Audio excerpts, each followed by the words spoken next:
Sa Eastern Samar, merong poso na ang inilalabas hindi malinis na tubig, kundi misteryosong pulang likido na parang dugo. Sa isang tahimik na barangay sa Salcedo, Eastern Samar, may isang pangyayari na biglang nagpabago sa lahat. Yan, KMJS tayo ngayon mga perks. Habang nagbubomba kami ng kapatid ko yan, may nagsisilabasan po. Sa paligid nito, parang may nagkalat na bakas ng karahasan.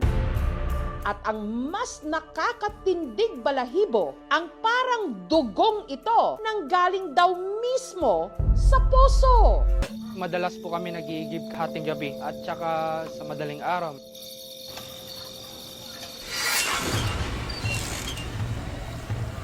Meron pa akong nararamdaman dito na may nakatingin sa'yo, may nagbabantay.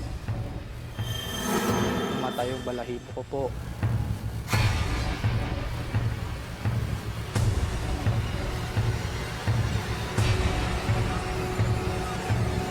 Parang nasa likod mo lang, parang hindi nadaan-daanan. Hanggang sa parang mas tumindi raw ang mga pagpaparamdam. Unang beses ko po nakita is dito po sa bandang ito.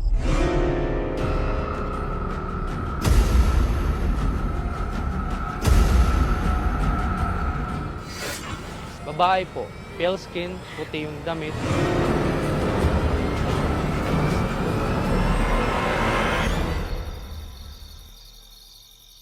Nagulat ako, di ako nakagalaw. Gusto kong sumigaw, di ako nakasigaw. Pagkamulat ng mata ko, nawala na. Nagkaroon po dito ng power shortage. So kinuha ko yung flashlight para ilawan ko yung bahay namin. Nagulat ako, biglang namatay muna. Tapos pinukpok ko, ayun, na-open. Nung pagkatutok ko po sa harapan ng bahay namin,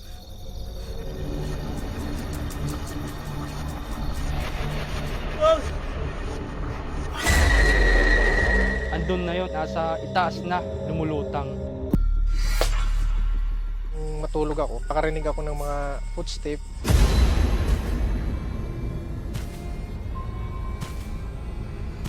Tapos parang may nag-iigib.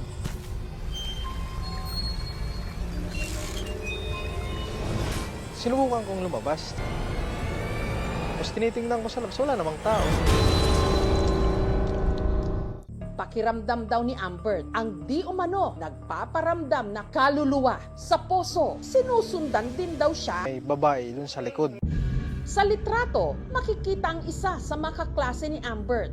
Sa likod nito, kapansin-pansin ang isang parang imahe ng babae na may mahabang buhok.